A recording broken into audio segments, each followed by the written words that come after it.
Hey guys, what's up? Most welcome to our YouTube channel and Facebook channel Gaon Ki Pathshala. In this channel, we'll be covering about all the topics of NCERTs as well as state boards from 6th to 10th, as well as this will be applicable for all the competitive exams as well. And as I'm standing before you, this is Akarshan Pandey to provide you the lectures of all the sections of social studies, either it is geography, polity, history or anything else. So today we are going to start with the basics of geography. From 6th to competitive exams means this will be applicable, that is latitude, longitude and what else, international dateline and all. So we'll start with the basics. So if you like the video, so just subscribe, press the bell icon for more updates. So let us start with latitudes. So here it is, latitudes. So what is latitude? We'll start with the basic. It is our अर्थ. ये हमारा अर्थ है और जैसे कि हमें पता है कि अर्थ में जितनी भी लाइंस होती हैं, ज्योग्राफी में पूरी चीजें इमेजिनेशन से चलती हैं. सो जो हमारे ज्योग्राफर्स हैं, they have divided earth into two parts, that is northern hemisphere and the down one is southern hemisphere. और इनके सेंटर में जो पोल है इसे हम कहते हैं north pole and this one is south pole. अब जो हमारा आज का टॉपिक है latitude and longitude. So what is latitude? Latitude means the horizontal line parallel to equator is latitude. एक एक डिग्री के डिफरेंस में ये लाइन जो हमारी रहती है ड्रॉ होती हैं और इसे हम कहते हैं लैटिट्यूड. टोटल 181 लाइंस होती हैं. नॉर्मली हमने पढ़ा है 180 लाइंस, लेकिन अगर हम इक्वेटर को भी साथ में लेते हैं, क्योंकि इक्वेटर भी एक तरह का हमारा लैटिट्यूड ही है, so there are total 181 imaginary lines. So this is called latitude, right? And now we talking about longitude. So what is longitude? Longitude means vertical lines and the centre line is Greenwich meridian, also called prime meridian. अब यहां पे main चीज जो हमारे समझने के लिए होती है कि what is international date line. Date line means हम जो डेट नॉर्मली डिसाइड करते हैं, जैसे आज की डेट है for example 17 July 2020. So exactly ये डेट हमें पता कहां से चली? तो इसमें फ्रेंड्स जो भी रूल है ये हमारा लॉन्गिट्यूड का रूल है. सारी चीजें लॉन्गिट्यूड से डिसाइड होती हैं. अब ये कैसे डिसाइड होती हैं? Late us understand. यहां से हमारी एक सेंटर लाइन पास हुई. सेंटर लाइन नॉर्मली ये पास हुई, फिर ये जो हमारी लाइंस ड्रॉ हुई ये पूरी हमारी लॉन्गिट्यूड हो गई. अब ये जो हमारी सेंटर लाइन है टाइम मेरिडियन ग्रीनविच, जिसको हम कहते हैं ग्रीनविच, जीएमटी. नॉर्मली आपने इंटरनेशनल मैचेस में देखा होगा कि लिखा रहता है जीएमटी 5:30 और आईएसटी 11 o'clock. अब इसका मतलब क्या है? IST is international standard time, GMT is Greenwich meridian time. GMT है क्या? Greenwich is a city near to London, UK. UK का क्यों अब इसमें नाम आया? नॉर्मली जब ये हमारी ये सारी चीजें डिसाइड हो रही थी, जब ज्योग्राफर्स डिसाइड कर रहे थे, so as we know that कि ब्रिटिश बहुत पावरफुल कंट्री होता था. उसने आधे से ज्यादा कंट्रीज में रूल किया, सो ऑब्वियसली स्ट्रांग था. तो उसने अपने कंट्री से जो लाइन पास होती थी उसको स्टैंडर्ड टाइम डिक्लेयर किया, ग्रीनविच डिक्लेयर हुई. अब ग्रीनविच जब हमारी स्टैंडर्ड लाइन डिक्लेयर हो गई तो उससे वहां से टाइम जो हमारा पूरा डिसाइड हुआ, तो यहां से हम जैसे यहां से मूव कर रहे हैं ईस्टर्न साइड, ये हमारा हो गया वेस्टर्न साइड, ये बीच में हमारा ग्रीनविच आ रहा है. तो इस लाइन में जो भी सिटीज आई उसको स्टैंडर्ड टाइम माना गया. अब हम अगर अपनी इंडिया की बात करें, जैसे हमने इंटरनेशनल डेट लाइन की बात की, तो हम इंडिया की बात करें कि इंडिया का टाइम लाइन कैसे डिसाइड होता है. तो ये जो हमारी यहां से लाइंस पास हो रही हैं, तो उसमें इंडिया की जो सिटी हमारी आई वो कौन सी सिटी आई? मिर्जापुर. मिर्जापुर नियर इलाहाबाद. इलाहाबाद से हमारा इंडियन स्टैंडर्ड टाइम जो है डिसाइड होता है. अब ऑब्वियसली सन हमारा कहां से राइज होता है? ईस्ट से. सेट हो रहा है वेस्ट पे जाके। तो ईस्ट से जब सनराइज होगा और हमारा इंडिया जो है वो ईस्टर्न साइड में आ रहा है, तो ऑब्वियसली हमारा जो टाइमलाइन होगा वो लंदन के टाइमलाइन से आगे चलेगा, क्योंकि हमारी जो कंट्री आ रही है इंडिया, और जो वहां पे हमारी सिटी आ रही है इलाहाबाद की मिर्जापुर, वो उससे आगे आ रही है। तो इलाहाबाद की जो सिटी आ रही है वो आ रही है 82.5 डिग्री लैटिट्यूड में, हमारी ये मीन स्टैंडर्ड टाइम हमारे यहां पे आ रहा है। तो यहां से हमारी टाइमलाइन डिसाइड होगी। अब टाइम को डिसाइड कैसे किया जाता है, let us understand, it's too simple कि आखिर हम डिसाइड कैसे करते हैं।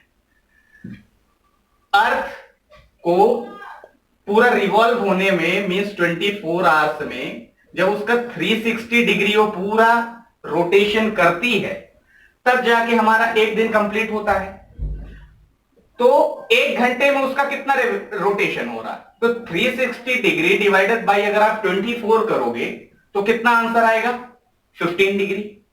15 डिग्री जब आंसर आया means in each and every hour earth rotates 1 hour, means in each and every hour earth rotates in 15 degree. ठीक, अब 15 डिग्री में जब हमारी अर्थ रोटेट हो रही है तो 82.5 डिग्री में रोटेट होने में उसको एग्जैक्टली कितना टाइम लगेगा, तो 82.5 डिग्री डिवाइडेड बाय 15 डिग्री जब हम करेंगे तो हमारा जो आंसर आएगा वो आएगा 5.5। 5.5 मींस ये आ गए हमारे 5.5 आवर्स। 5.5 आवर्स जो आए तो ग्रीनविच का टाइम हमारा स्टैंडर्ड टाइम है, उससे हम 5.5 घंटे आगे चल रहे हैं। तो जो हमारा टाइम होगा ग्रीनविच का उससे 5.5 घंटे हमारे इंडिया का टाइम ज्यादा होगा। यह है इंटरनेशनल डेटलाइन का फंडा। सीधा सा सिंपल फंडा है कि हमारी कंट्री ईस्टर्न साइड में आ रही है तो ऑब्वियसली हमारी टाइमलाइन जो होगी वो उनसे आगे होगी, और अब हमारा टाइम उनसे आगे चल रहा है 5.5 घंटे। तो जो भी आप वेस्टर्न कंट्री से डिसाइड करोगे कि टाइम कैसा डिसाइड हो रहा है, तो वो किस लॉन्गिट्यूड में किस डिग्री में एग्जैक्टली वो चीज आ रही है, वो कंट्री आ रही है, वो पूरा टाइमलाइन डिसाइड होगा। जैसे कोई कंट्री है ग्रीनविच है, कोई कंट्री सपोज दैट इस साइड पे आ रही है, इस साइड पे आ रही मींस यहां पे माइनस हो रहा है, यहां पे पहले सनराइज होगा ग्रीनविच में, उसके बाद यहां पे होगा। तो ऑब्वियसली ये टाइम और ये टाइमलाइन में डिफर क्या होगा कि यहां पे पहले दिन होगा, यहां पे बाद में दिन होगा। अब डेट लाइन में एक सिंपल सा फंडा क्या है, सिंपल भी है और थोड़ा टिपिकल भी है, कि डेट लाइन को हम कभी भी ऐसे सेंटर से ऐसे सीधा सीधा लेके नहीं जा सकते। उसमें एक रीजन है। क्या रीजन है, एक मिनट अच्छे समझते हैं। उसमें क्या रीजन है, उसमें यह रीजन है कि जैसे हमने उसको सीधा सीधा डिवाइड कर दिया, अब सीधी सी बात है, सीधा सीधा डिवाइड किया तो हमारे यहां पे लैंड भी आएंगे, ओशंस भी आएंगे, सीज भी आएंगे। ओशंस और सीज आने में कोई हमको दिक्कत नहीं है, लेकिन जब हमारी लैंड आएगी, फॉर एग्जांपल इंडिया, अब इंडिया से भी वो डेट लाइन पास हो रही है और काट रही है, तो फिर इंडिया में 2 टाइम जोन्स हो जाएंगे। क्यों, क्योंकि ऑब्वियसली वो टाइम जोन क्या होता है कि जब आप ईस्ट टू वेस्ट मूव करते हो तो आपको एक दिन एक्स्ट्रा मिलता है, वेस्ट टू ईस्ट मूव करते हो तो आपका एक दिन कम हो जाता है। क्यों, क्योंकि ईस्ट में सनराइज पहले होता है, वेस्ट में सनराइज बाद में होता है। तो इसलिए यह डिसाइड किया गया कि ये जो हमारी date line, international date line move होगी, इसको ऐसा मूव किया जाए, क्योंकि है तो सारी इमेजिनरी लाइंस, इसको ऐसा मूवमेंट दिया जाए कि ये कहीं पे भी लैंड को टच ना करे। तो ये नॉर्मली हमारा हो गया अर्थ, ये हमारा हो गया प्राइम मेरिडियन, लॉन्गिट्यूड, ये लाइंस हो गई हमारी लॉन्गिट्यूड की। लेकिन जो हमारी डेट लाइन है उसका मूवमेंट हमेशा आपको सीधा नहीं मिलेगा, वो कहीं पे आपको आड़ा, कहीं पे टेढ़ा ऐसा मिलेगा। उसका क्या रीजन है, क्योंकि जहां जहां पे वाटर बॉडीज है, वाटर है आपका, वहां वहां पे वो लाइन पास हो रही है। लेकिन जहां पे आपका लैंड आ जाएगा तो वो लाइन को फिर वहां से टर्न करके जहां पे ओशंस होंगे वो लाइन को फिर वहां से पास किया जाएगा। क्यों, क्योंकि ओशंस में सनराइज हो रहा है या सनसेट हो रहा है उससे फर्क नहीं पड़ रहा। लेकिन अगर ये हमारी लैंड को कट करेगी ये लाइन, इंटरनेशनल डेट लाइन, तो उसमें क्या होगा कि हमको दो टाइम जोन्स बनाने पड़ जाएंगे। फॉर एग्जांपल ये हमारा इंडिया का मैप है फॉर एग्जांपल। अब ये हमारी सीधी सी बात है, अरुणाचल प्रदेश में आपको पता होगा कि इंडिया में मोस्ट ईस्टर्न स्टेट है अरुणाचल प्रदेश, तो वहां पे गुजरात के अगर आप कंपैरिजन में करो, गुजरात आपका वेस्टर्न स्टेट है, अरुणाचल प्रदेश सबसे आपका ईस्टर्न स्टेट है, तो यहां पे 2 घंटे पहले सनराइज हो जाता है, यहां पे 2 घंटे बाद सनसेट होता है। अब हमने यहां से लाइन तो पास कर दी, अब जब हमने यहां से लाइन पास कर दी तो ऑब्वियसली यहां पे सनराइज हमारा पहले हो गया, यहां पे सनराइज बाद में होगा, तो उसका क्या इफेक्ट पड़ेगा कि यहां पे जैसे ही सनसेट जल्दी होगा तो यहां का टाइम जोन आपका पहले कंप्लीट हो जाएगा, यहां पे रात के 12 आपको पहले बजाने पड़ेंगे। क्यों? क्योंकि सीधी सी बात है, यहां से आपकी ये डेट लाइन जो है ये पास हो गई, तो ऑब्वियसली क्या होगा, जब यहां पे सनसेट बाद में हो रहा है तो यहां का टाइम जोन भी आपको चेंज करना पड़ेगा। क्यों? क्योंकि ये आपका वेस्ट में आ रहा है, ये आपका ईस्ट में आ रहा है। टाइम जोन जब चेंज करेंगे तो इंडिया में आपको 2 टाइम जोन चलाने पड़ जाएंगे, ईस्टर्न साइड में आपका अलग टाइम जोन रहेगा, वेस्टर्न साइड में आपका अलग टाइम जोन रहेगा। जैसे कि आप अमेरिका में देखो, यूएस में आपके 5 टाइम जोन्स चलते हैं कि सेंट्रल मेरिडियन टाइम एक आपका अलग हो गया, ईस्ट में अलग हो गया, वेस्ट में अलग हो गया, 5 टाइम जोन्स आपके यूएस में चलते हैं। रशिया में आप देखो, रशिया में आपके 7 से 8 टाइम जोन्स चलते हैं। क्यों? क्योंकि रशिया इतना बड़ा कंट्री है कि आप एक टाइम जोन से रेगुलेट नहीं कर सकते पूरे रशिया को, इसलिए वहां पे अलग अलग टाइम जोन्स हैं। लेकिन इंडिया में अभी ये पॉसिबल नहीं है, क्योंकि लैंड का हमारा पार्ट छोटा है लेकिन हमारी पॉपुलेशन बहुत ज्यादा वास्ट है, पॉपुलेशन बहुत ज्यादा, सेकंड पॉपुलर मींस पॉपुलेशन में it's the second most populated country in all over the world after China. लेकिन चाइना का भी एरिया बड़ा है, हमारे इंडिया का उतना बड़ा एरिया नहीं है, इसलिए अगर हम 2 टाइम जोन्स में बांटेंगे तो प्रॉब्लम बहुत ज्यादा अराइज होगी। इसलिए ये सारी चीजों को देखते हुए इंटरनेशनल डेट लाइन को सिर्फ ओशन और सी से मूव किया गया। तो ये हमारा हो गया लॉन्गिट्यूड और डेट लाइन का फंडा कि आखिर हमारा टाइम जोन कैसे डिसाइड होता है और हमारी डेट्स कैसे डिसाइड होती हैं, और आखिर हमारा टाइम जोन जो है वो यूएस से और लंदन से डिफर क्यों करता है। उसका यही रीजन है कि ग्रीनविच मेरिडियन टाइम से हम 5.5 घंटे ज्यादा आगे चल रहे हैं, क्योंकि हम उससे ईस्ट में हैं, इसलिए हमारा टाइम जोन उनसे आगे चल रहा है और इसलिए टाइम जोन हमारा डिफर करता है। अब एक हमारी चीज आती है ट्रॉपिक ऑफ कैंसर और ट्रॉपिक ऑफ कैप्रिकॉर्न। अब ये क्या है? What is tropic of cancer and capricorn? So it's means, for example, we have drawn, again we are drawing earth, this is our earth. Normally earth is not in circle, it is in spherical shape and it is elliptical. elliptical मतलब क्या है? थोड़ा सा एक तरफ को means tilted है, वो टिल्टेड मतलब हल्का सा झुका हुआ है। इस वजह से जो आपका आर्कटिक रीजन है, आर्कटिक रीजन वहां पे वो इतना ज्यादा पीछे ऑलरेडी टिल्टेड है, तो वहां साइड आपका सनराइज पहुंचने में टाइम लगता है और फिर सनसेट होने में भी टाइम लगता है, इसलिए वहां पे 6 मंथ्स डे और 6 मंथ नाइट का फंडा है। 6 मंथ्स आपका सनराइज रहेगा, 6 मंथ आपको सन देखने को नहीं मिलेगा, वहां पे आपकी नाइट रहेगी। और जैसे कि आपको भी पता होगा कि मून या कि कुछ भी है, ये नेचुरल सैटेलाइट, जैसे हमारी अर्थ की एक नेचुरल सैटेलाइट है मून, लेकिन मून के पास खुद की कोई लाइट नहीं है, वो सिर्फ सन के रिफ्लेक्शन की वजह से उसमें लाइट रहती है, मून के पास खुद की कोई लाइट नहीं है। तो सीधी सी बात है, जब वहां पे सन ही नहीं पहुंचेगा तो फिर वहां पे लाइट कैसे होगी, इसलिए आर्कटिक रीजन में 6 मंथ्स आपका डे और 6 मंथ नाइट का फंडा रहता है। So now if we talk about tropic of cancer and tropic of capricorn, so tropic of cancer और कैप्रिकॉर्न का सीधा सा फंडा ये है, जैसे ये हमारा डिवाइड हो गया, this is what is equator.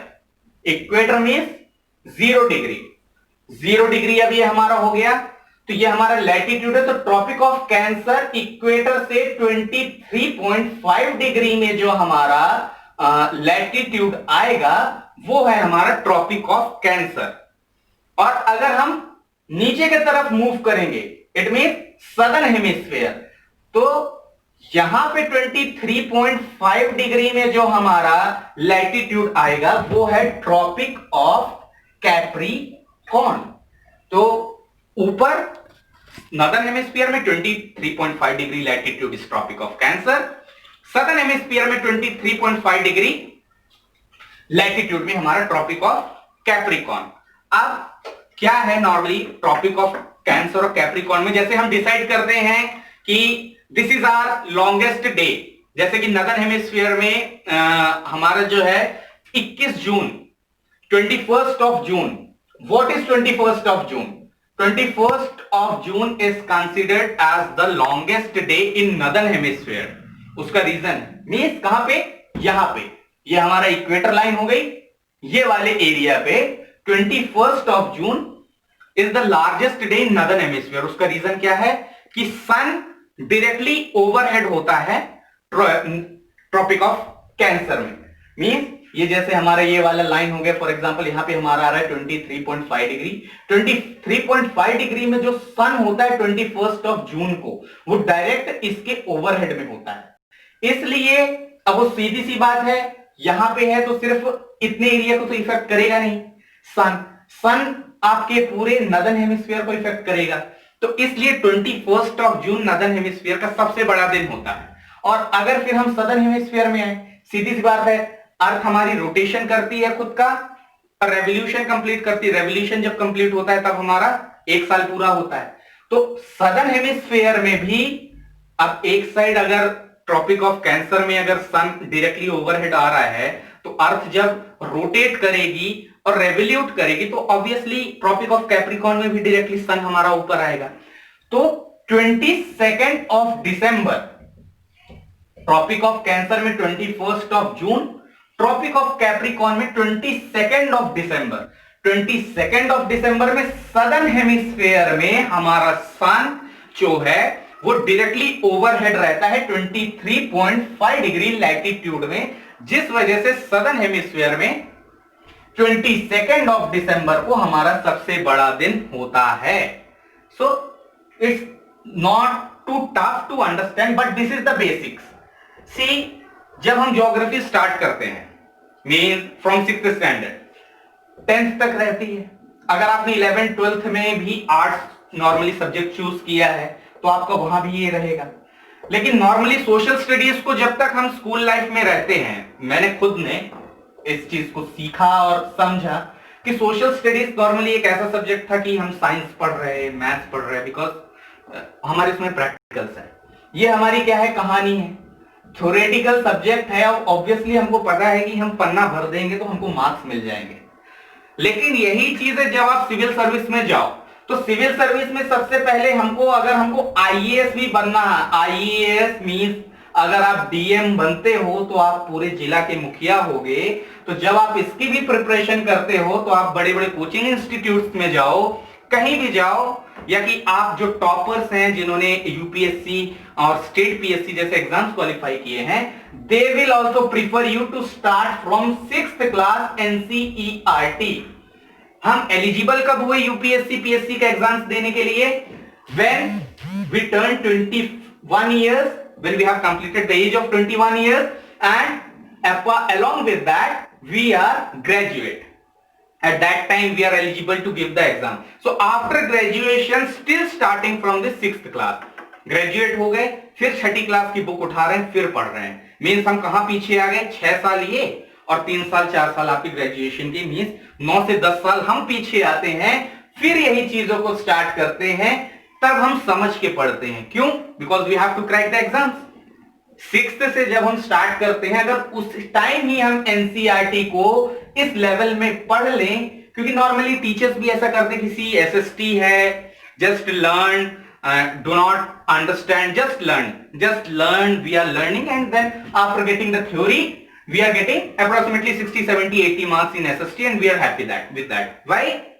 Because हमने रट्टा मारा। एसएसटी में कोई बड़ी बात नहीं है। अकबर के बारे में लिखने को किसी को भी दे दिया जाए, नॉर्मली जिसने सीरियल भी देखा होगा अकबर, तो वो भी अकबर के बारे में लिख देगा। लेकिन हमने समझा क्या?